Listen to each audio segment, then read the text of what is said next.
আসসালামু আলাইকুম viewers, happy learning school and কলেজে আপনাকে আবারও স্বাগতম। তো টিউটোরিয়ালের এই পর্যায়ে আমি আলোচনা করব ধাপ 3 তৃতীয় দিবসের কাজ, সপ্তম শ্রেণীর, হ্যাঁ, শিল্প ও সংস্কৃতি। আমাদের এখানে রুটিনটা যে আমি দেখি এখানে যে হচ্ছে আমাদের 29 তারিখের যে অ্যাসাইনমেন্টটা আছে এখানে শিল্প ও সংস্কৃতি, এইটার আমরা এখানে অ্যাসাইনমেন্টটা করব এখন।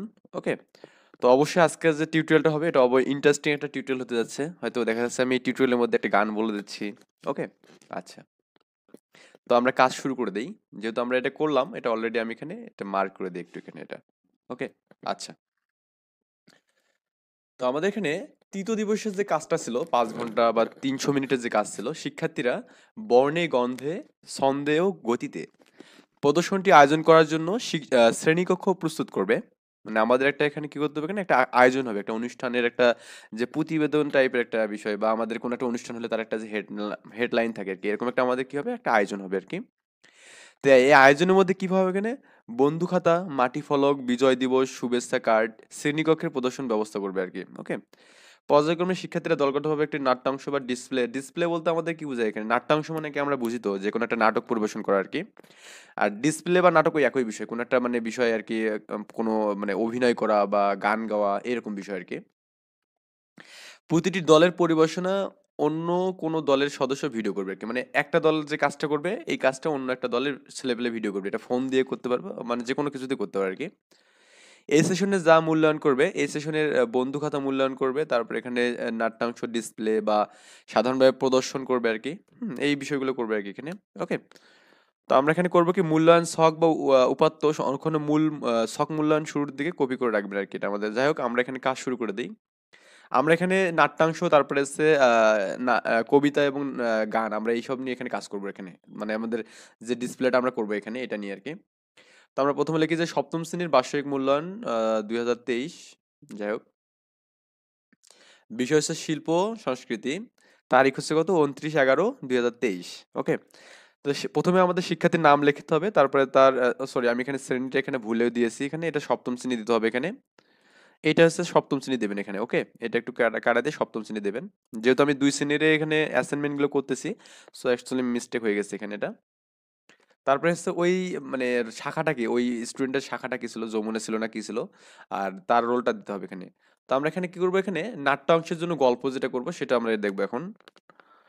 তো শিরোনাম হচ্ছে স্বাধীনতা এলো বলে। হুম, স্বাধীনতা এলো বলে আমাদের এখানে আজকে যে শিরোনামটা সেটা হচ্ছে স্বাধীনতা এলো বলে। তো দৃশ্য এক আমাদের কি বলছে এখানে, অনন্যা নামে একজন মেয়ে আছে, এবং হচ্ছে আমাদের এখানে কি আছে, একটা ছেলে আছে, অর্ণব নামে একটা ছেলে আছে, আবার মৃত নামে একটা ছেলে আছে, মৃত্যু। তো দৃশ্য 1-এ অনন্যা একটি ছোট গ্রামের জনগণের মধ্যে এসে দাঁড়িয়ে আছেন। তিনি গ্রামবাসীদের সাথে মিলে বসে একটা মানে কথা বলছেন, কি কথা বলছেন, মুক্তির উদ্দেশ্যে তাদের উৎসাহিত করছেন আর কি। আচ্ছা, এটা হচ্ছে আমাদের এখানে অনন্যার আর কি মানে চরিত্র গেল। অনন্যা এখানে কি হচ্ছে, অনন্যা এখানে একটা নতুন দিক আসছে, দিনে আসছে, সবাই মিলে চলো একটি নতুন দিকে, স্বাধীনতা এলো বলে আমরা সবাই একসাথে পারবো আর কি। এই কথাগুলো এখানে সে স্লোগান দিচ্ছে এখানে।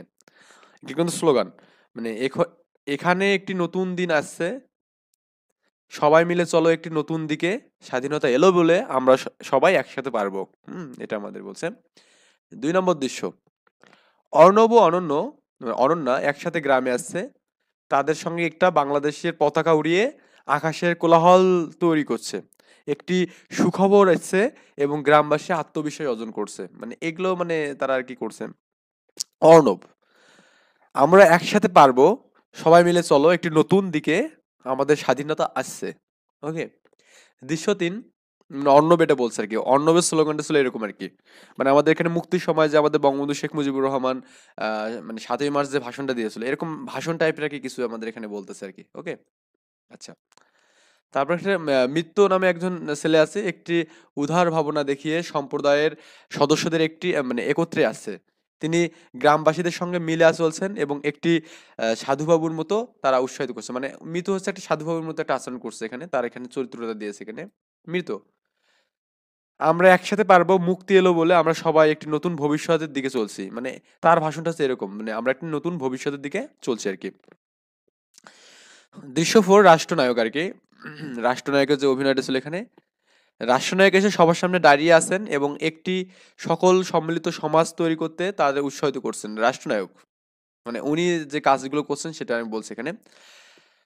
আমরা সবাই একসাথে পারবো, ওনার যে ভাষণটা ছিল, স্বাধীনতা এলো বলে আমরা একটি মজবুত এবং একত্রিত দেশ তৈরি করছি। মানে রাষ্ট্রনায়কের ভাষণ হচ্ছে এটা আর কি। এই নাট্যাংশে সহজভাবে বোঝা যাচ্ছে যে সবাই একসাথে মিলে চললে স্বাধীনতা এলো বলে তার প্রতি সবার মধ্যে আত্মবিশ্বাস এবং ইচ্ছাশক্তি উৎপন্ন হতে পারে। তো আমরা এখন তারপরে যে বিষয়টা দেখবো, একটা আমরা গান এখানে দেখবো। হুম। তো গানটার হচ্ছে শিরোনাম, মানে হয়তো যারা হচ্ছে নাট্যাংশ দেবেন তারা শুধু এটাই দেবেন এখানে, মানে এখানে তো এক একজন এক একটা কাজ হবে।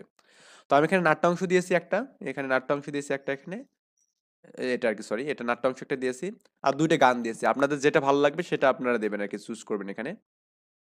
তো এগুলো তো আমরা গেল। তো এবার গান এখানে এটা, হ্যাঁ, গানের জন্য আমরা কি করতে পারি, এখানে একটি গান আচ্ছা, গানের হচ্ছে প্রথমত লিখবেন কি, শিরোনামটা লিখবেন এখানে। তো সূর্যোদয়ে তুমি, সূর্যাস্তেও তুমি, এই গানের শিরোনাম এটা। তো গীতিকার হচ্ছে মনিরুজ্জামান এটা বলছে এখানে। তারপর সুরাকার হচ্ছে আলাউদ্দিন আলী জেমস, জেমি আর কি। শিল্পীকে সৈয়দ আব্দুল হাদি। এই আমাদের এই বিষয়গুলো দিতে হবে এখানে। ওই গানটা কে কে লিখছে, তার গীতিকারকে, সুরাকারকে, তারপর এখানে শিল্পকে এখানে। তো গানটার আসলে আমি সুর জানি না অত ভালো, আপনারা একটু নিজের মানে লিখবেন এখানে।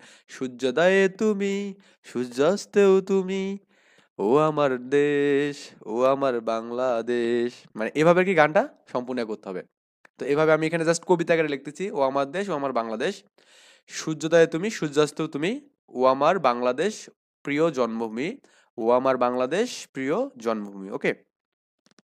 জলশিরি নদীর তীরে তোর খুশির কাকন যেন বাজে, ওই কাশবনে ফুলে ফুলে তোর মধুর বাসর বুঝি সাজে, তোরা একতারা হায়, মানে গানটা আসলে মানে আপনাদের নিজের মতো একটা যে কোনো একটা গান আপনারা দিতে পারেন এখানে, সমস্যা নেই।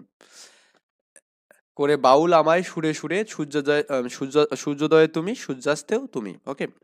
ও আমার বাংলাদেশ প্রিয় জন্মভূমি, মানে এভাবে লিখবেন। আঁকাবাঁকা মেঠো পথে তোর রাখাল হৃদয় জানি হাসে, ও পদ্মা কাপা দিঘি ঝিল তোর সোনার স্বপ্ন খেয়া ভাসে, তোর এই আঙিনায় ধরে রাখিবা আমার চিরতর, মানে এভাবে যাই হোক সম্পূর্ণ এটা আর কি দিবেন। তো আমি আরেকটা এখানে গান দিয়েছি, সেটা হচ্ছে মানে এভাবে সম্পূর্ণ গানটা এখানে লিখবেন, মানে বা বলবেন আর কি, আপনার যেটা এখানে ভালো লাগবে সেটা দেবেন আর কি, যেহেতু আমাদের ডিসপ্লেতে শো করতে হবে। তারপরে আমি আরেকটা গান দিয়েছি, এই গানটা অনেকে পছন্দ হতে পারে এখানে, যে হচ্ছে ধনধান্য পুষ্প ভরা। শিল্প হচ্ছে কি সমবেত কণ্ঠ, গীতিকার হচ্ছে দ্বিজেন্দ্রলাল রায় আর কি, আর হচ্ছে সুরকারও ওই একই লোক আর কি। ওকে।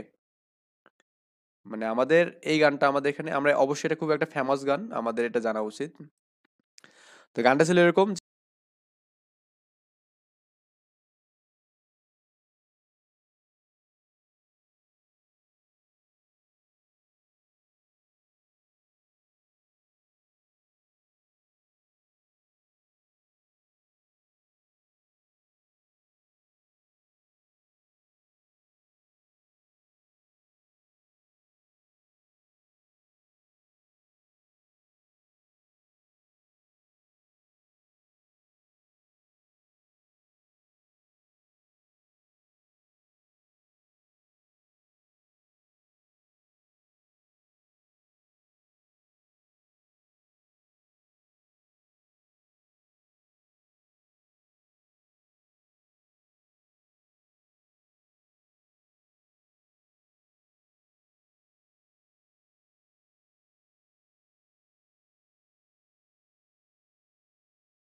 শেষ করে দিলাম।